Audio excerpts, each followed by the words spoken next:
Itong bidyong ito ay ipinadala sa atin. Makinig mga magnanakaw. Oh. Makinig, Jupes. Makinig, yung mga tithes lang ng tithes, walang offering. Ha? Dapat ngayon, meron na kayo. Okay? Meron kayong sacrificial. Pag hindi, malis kayo. Mapapahiya kayo. Isang mangangaral ng born again na ang sabi niya, If you die in a Catholic faith, then you will go to hell. I assure you that, 100%. kung mamatay ka na isang Katoliko, sigurado umano, 100% na ikay maimpyerno. Grabe itong mangangaral ng born again. Inisquat niya ang sa Diyos na siya ang may kapangyarihan na maghatol. Pero talagang biktima lang siya sa maling akala. At ito'y sasagutin natin mga kapatid. Dahil ito'y katuparan sa hula ni Propeta Isaiah sa Isaiah Kapitulo 5, versikulo 20. Sa aba nila na nagsisitawag ng mabuti ay masama at ng masama ay mabuti, na inaaring dilim ang liwanag at liwanag ang dilim, na inaaring mapait ang matamis at matamis ang mapait. Baliktad talaga. Bakit? Ito'y tatalakayin natin, samahan ninyo ako. Kasi kamalingan, pag palaging inulit-ulit ay magmukha talaga ang kaguluhanan para sa ating mga kapatid na kulang ang kaalaman. Ang pagkadaya ay maranasan sa iba't ibang paraan. Pero napakasakit pag madaya tayo sa pananampalataya. Dahil nanganib pati ang ating kaluluwa. Viva Cristo Rey! Pro Dio et Ecclesia! Kumusta? Welcome. Ito yung lingkod, Brad Wendell Talibong, muli makasama ninyo sa pagkakataong ito. At inaniya natin ang ating mga suking taga-subaybay. Huwag kalimutan na pindutin ang like sa ating live. At huwag din kalimutang mag-subscribe. At pindutin ang bell button para updated kayo. Mag-comment at i-share ninyo. Di na natin pa tatagalin pa mga kapatid. Ito, sasagutin natin. Dapat daw kuno igalang o tahuron si Maria. Kami raw ng mga ibang relihiyon, hindi daw magtahod kay Maria. Ay naku, binalik. Sila daw na ibang reliyon, di nagtahod, di naggalang kay Santa Maria. Binaliktad daw. O, di ba? Tinawag ng Maria, parang kapitbahay lang niya. Tad mo, gitahod nyo si Maria, tapos gibutangan ninyo og iba't ibang bersyon. Our Lady of Lourdes, Our Lady of Fatima, Our Lady of Mercy, Our Lady of Conception. Sa di alam yung tahod, paggalang yan. Sabi niya, ginalang niya si Maria, tapos binigyan niyo ng iba't ibang version, Our Lady of Lourdes, Our Lady of Conception. At gumagawa kayo ng rebulto. so bago yung gumagawa ng rebulto. So, kung ang punto niya na binigyan umano ng iba't ibang version, yun ay palatandaan na hindi ginalang, huwag ka na lang maniwala sa Biblia. Bakit? Biblia nga, iba't ibang version.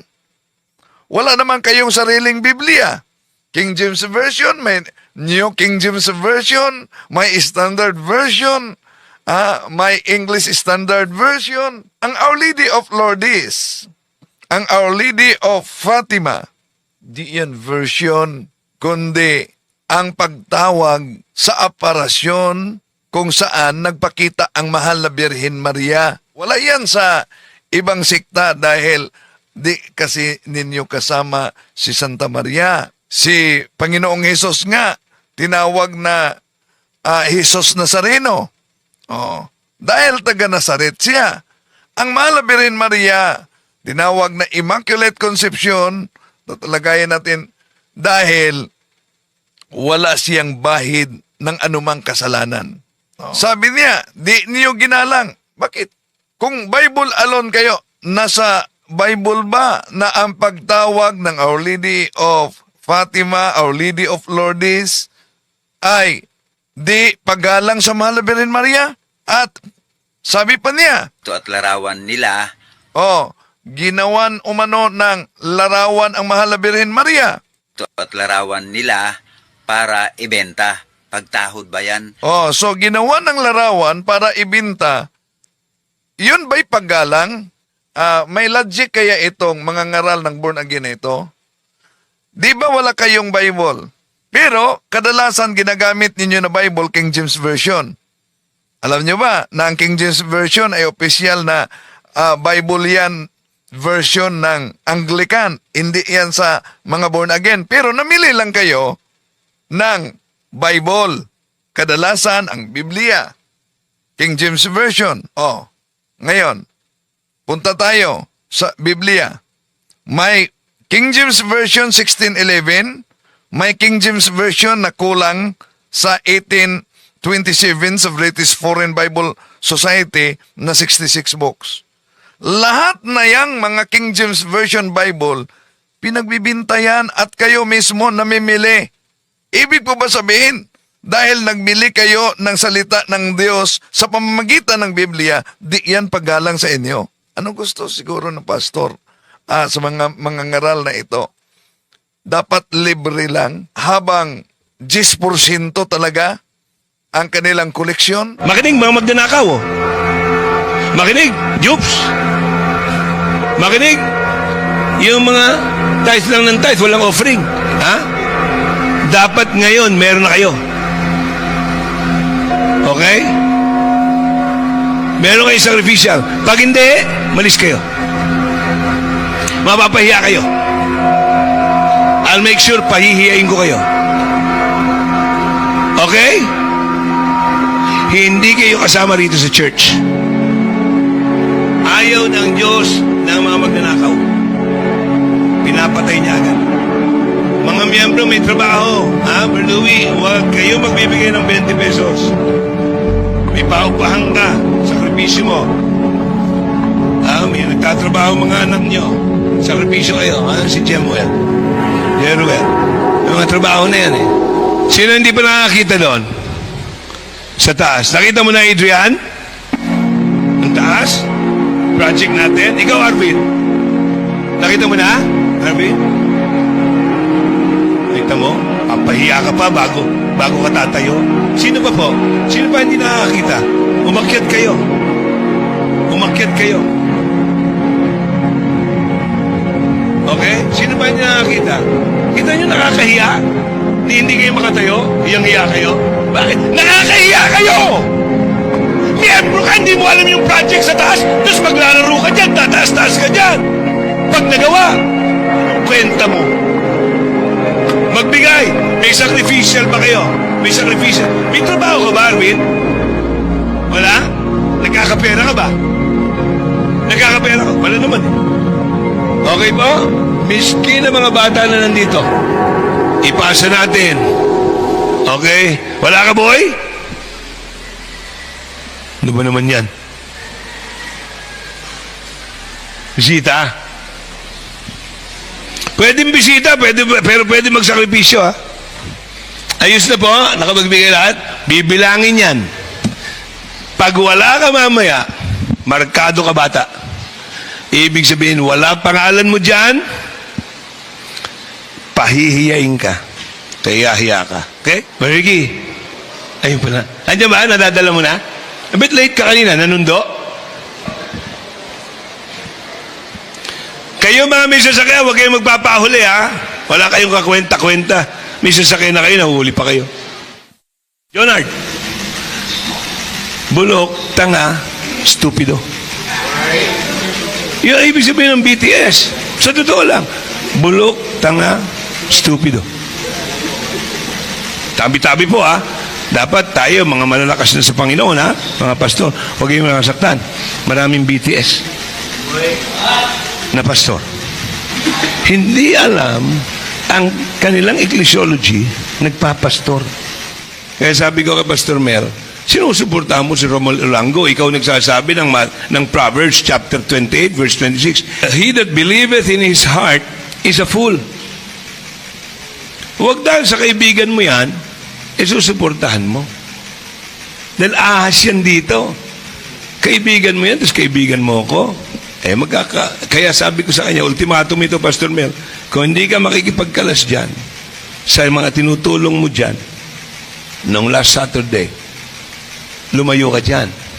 Ahas yan. Inalagaan ko yan. Ahas yan. Okay, ha? Yung Mario Curay, panayang usap dyan. Kayo, ngayon, mapapayapa na kayo. Kayo mga nandyan, tama po ba? Na yan, nagbububulong? Imbis na amen, grabe ka. Sobra ka. Sinungaling ka. Ako yun, ha? Habang nagpipreach ako nung Sunday. So sabi ko, kung ganyan, kinabukasan, prayer time namin, sabi ko, Pichard, wala na yan. Huwag mo nang papupuntahin dito yan. Hayop yan. Ahas yan, lintayan, satanas yan, peste yan, anay yan. Nung Wednesday, nag-attend pa yung mga hindi, nakarinig pa sila, no, ng lalong judgment ng Diyos. At walang repentant attitude. Yabang, pride, covetousness, and rebellion. Lahat ito, karakter ni Satan ang bumalot sa kanila. Lahin kayo. Kaya tanggalin na to, ha? Tanggalin na to sa ating group chat. Arellano mag-asawa. Susumpa na yan. Itong mag-asawa to, Diyos nito, trabaho. Walang kaisipan na matino itong taong to, eh. May tililing nga, eh. Okay, ha? Dapat i-endorse. Yung isang pamilya rito, na 7 taon naging miyembro namin, walang giving yon, Pastor Recto. Walang giving. At yung dalawang anak, yung isang anak na babae, saan ko man makita yon, pati yung nanay, dito ang ayos kamo ng damit, ha? Saan ko man makita, naka-leggings lang. Walang palda, leggings lang. So, umalis dito. Bago pala umalis, bumisita muna sa ibang church. Actually, nung service nila Pastor Hek, nandun pa eh. Pero siyempre, satanas na yan, hindi natinag dun sa mga sinabi ko. Kumamay pa sa akin habang kumakain. Sabi ko, sige na, okay na. Kamay ka, satanas. Kamay ni Judas yun. Kamay. Yung espiritu ninyo, halatang halata ako. Kasi spiritual ako. I'm filled with the Spirit. Kayo, filled with Satan's Spirit. Satanic Spirit kayo eh. Para tayo ngayong linggong ito, magkakaroon ng another first fruits commitment. Halos inisa-isa ko na kanina, no, ha? Kung kayo nagkaroon na ng trabaho, mag-first fruits na kayo. Lahat ng yan, lahat ng sweldo nyo, lahat ng unang renta ng inyong mga pabahay, bigay nyo sa Panginoon. Alright? Lahat ng unang sweldo nyo, bigay nyo sa Panginoon. Alright? Lahat. Okay? Tapos, saka pa lang kayo mag-tithe dun sa pangalawang sweldo. Alam mo yun, na marami sa atin dito, tumutugtog. Walang giving, zero. Kaya nga meron dito, malis eh. Sabagat, sinita ko patungkol sa, ako tumatanggap ka rito, zero giving mo.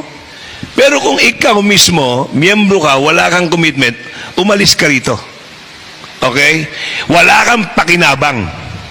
Tuloy natin. At mag-imbento pa kayo ng dasal na rosaryo. So, imbento umano na dasal na rosaryo. Sandali, ha? Unahin natin itong sinabi niyang mga imahe o larawan. Diyan ba sa Biblia? Ang ating Panginoon Jesucristo, kung basahin natin salin ng The Living Bible, Protestant na salin, wala bang larawan? Ito ang mabasa natin, mga kapatid. O Foles Galatians chapter 3 verse 1 ng The Living Bible. O Foles Galatians, what magician has hypnotized you and cast an evil spell upon you? For you used to say the meaning of Jesus Christ's death as clearly as though I have waved a placard before you with a picture on it of Christ dying on the cross. Okay? Si ano daw? With a picture on it of Christ dying on the cross. So, sa King James Version, the Living Bible, mabasa pala na may imahe o picture ang ating Panginoon Jesucristo. Sa New, the Living Bible, anong mabasa sa Isaiah chapter 19 verse 19? In that day, there will be an altar to the Lord in the heart of Egypt. And there will be a monument to the Lord at its border. Ano daw? Merong altar sa Panginoon at merong monumento sa Panginoon. Tingnan niyo ang sa mga born again. Meron ba kayong mga altar? Meron ba kayong monumento? Wala, di po ba? Ang sa inyo ay stage. O di kayo sumunod sa nakasulat sa Biblia. Okay, punta siya sa rosaryo. Ano daw ang sa rosaryo? Kaya nga yung rosaryo nyo hindi nakakapagbago eh. Yung rosaryo daw umano hindi nakakapagbago. Una, mga kapatid, ito talaga ang katuparan ni Tatang, no? Katuparan ito ni Tatang. Silipin natin ang ilo kay kapatid na sandali muna. Si kapatid na Ininya Tata Balabat Malyaw at sa lahat ng mga kapatid na sumusubaybay. Okay. So, ngayon mga kapatid, sisilipin natin yung nagpadala.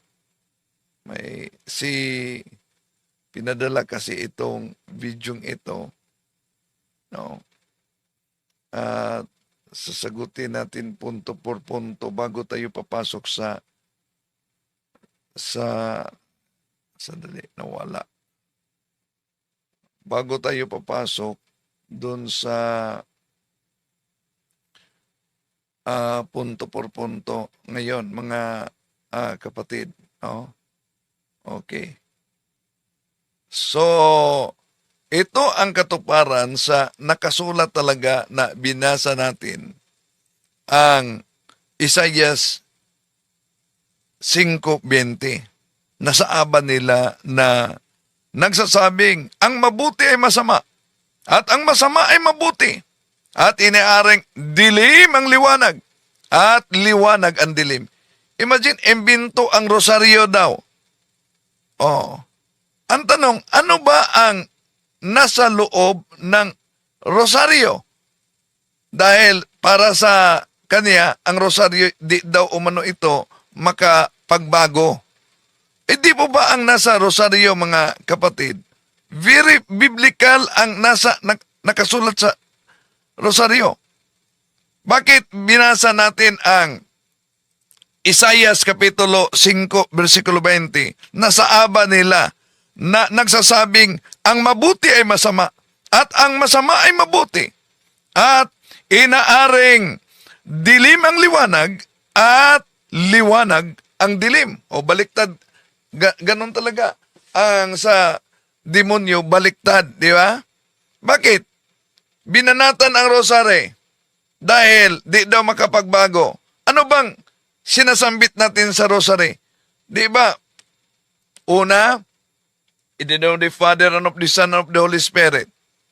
Masama ba ang pagsambit sa pangalan ng Ama, Anak at ng Espiritu Santo na binanggit sa Mateo 28:19-20?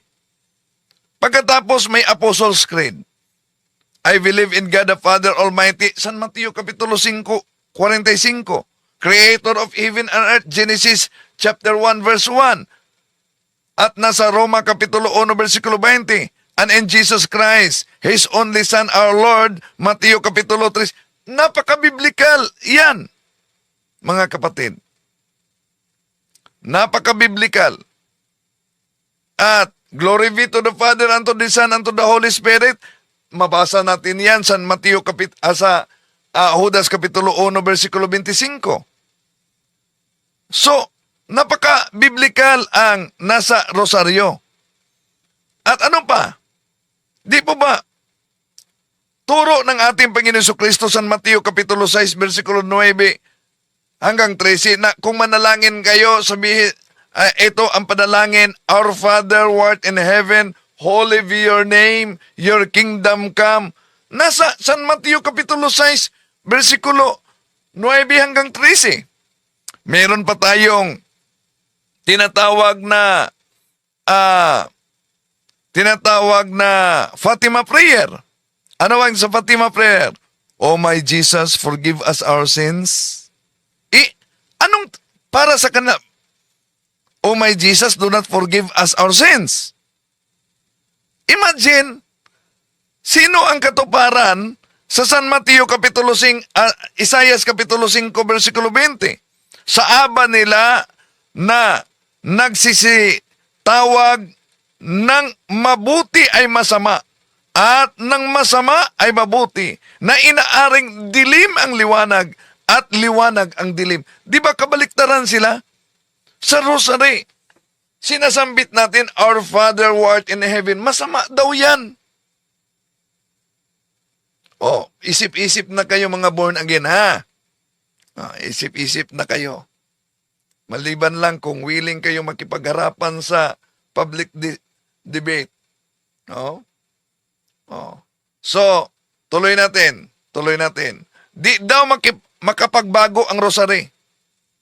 Forgive us our sins as we forgive those. Di ba? Turo yan ng ating Panginoon Jesucristo. Nasa Holy Rosary yan. Oh.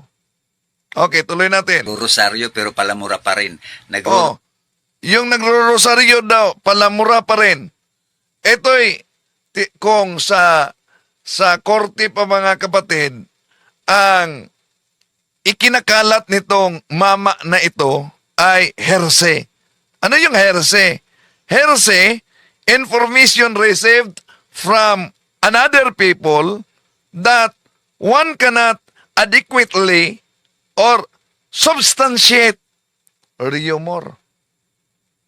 So, iwan ko kung galing lang sa kanya ito. No? Pero, heresy, bakit? Nagro-rosaryo, palamura. Kailan ba siya nakakita na nagmumura habang nagrosaryo? O yung mga nagmumura ay nagrosaryo talaga.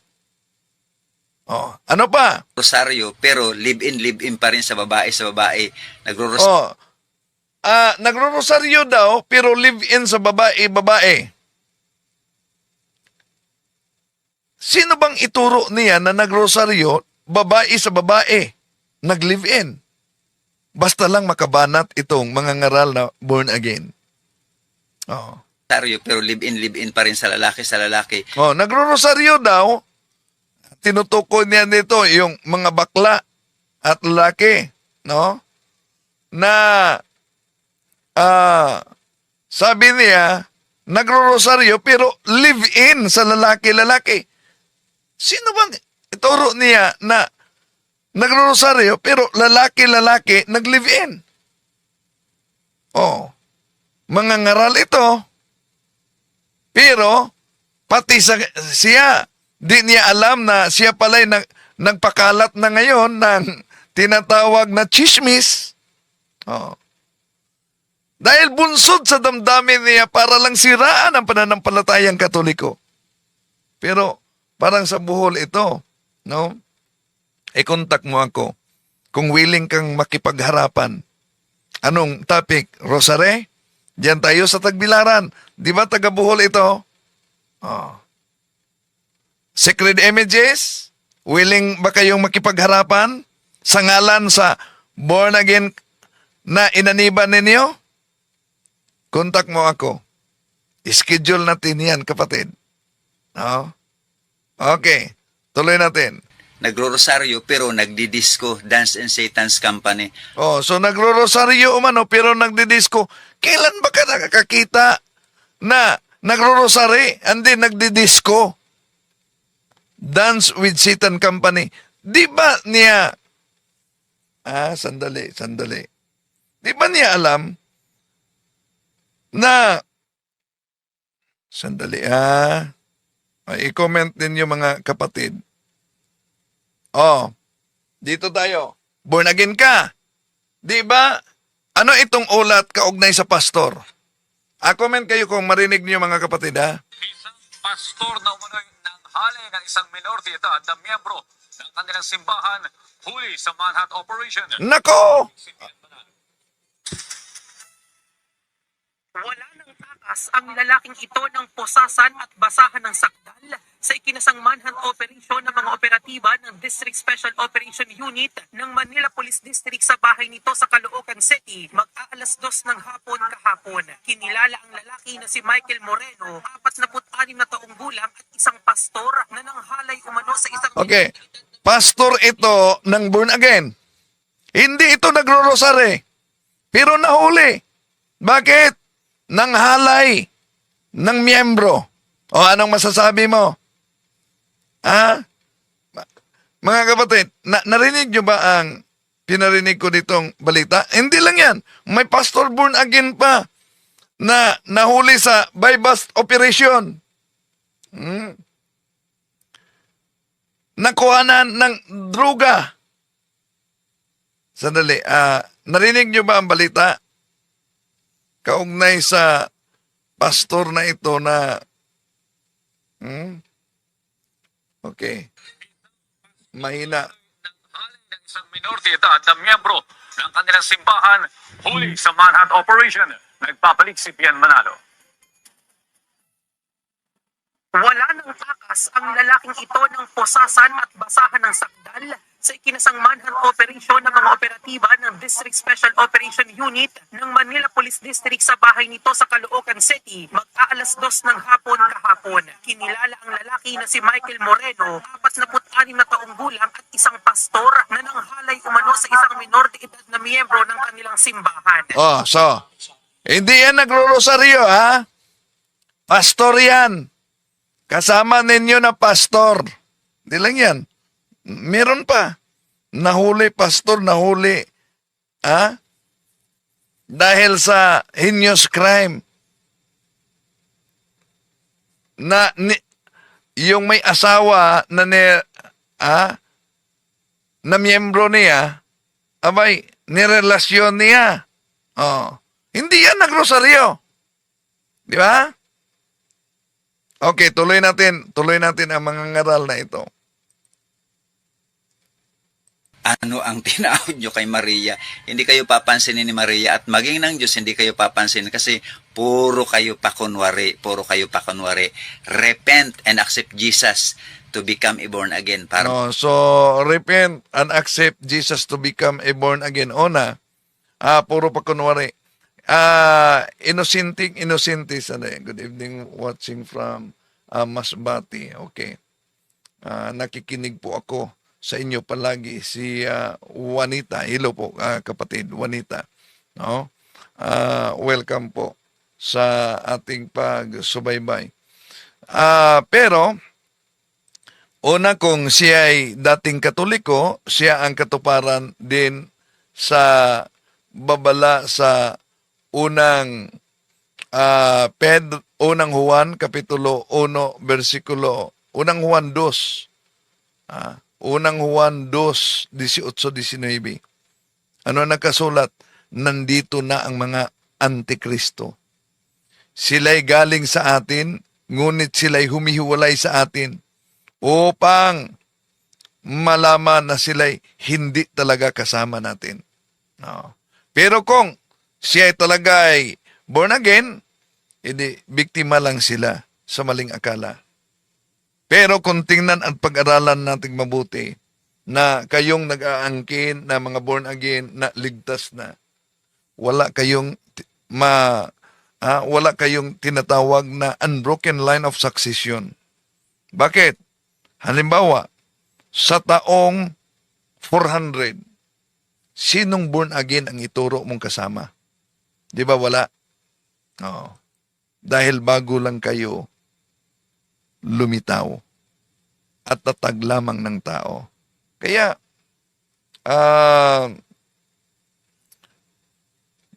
mag-aralan mong mabuti, kapatid. Daming nabiktima sa maling akala. Kung ang simbahang Katoliko na palaging binanata ninyo sa mga iglesia ni Manalo, iglesia ni Ellen Goldwhite, iglesia ni Soriano, mga balik Islam na ang simbahan ay na Katoliko ay mali, una ninyong banatan ang nagtatag sa simbahang Katoliko. Dahil siya ang nagtatag. Kung mali man ang simbahang Katoliko. Pero bakit wala kayong marinig na pastor o mga ministro o balik Islam na inaatake at binanata nila ang nagtatag sa simbahang Katoliko? Dahil pag kanilang inaatake ang simbahang Katoliko, mga kapatid, mapilitan sila ang nagtatag, mapilitan sila sa research sa history. At kung i-research nila ang history, lahat na history. Gloria Encyclopedia Volume 5, page 106, Catholic Church, Greek Catholicos Universal, term generally applied to the divine society founded by Jesus Christ and endowed with outpouring of the Holy Ghost on the day of Pentecost. Hence often called Roman Catholics. Ipanalangin po natin sila, mga kapatid.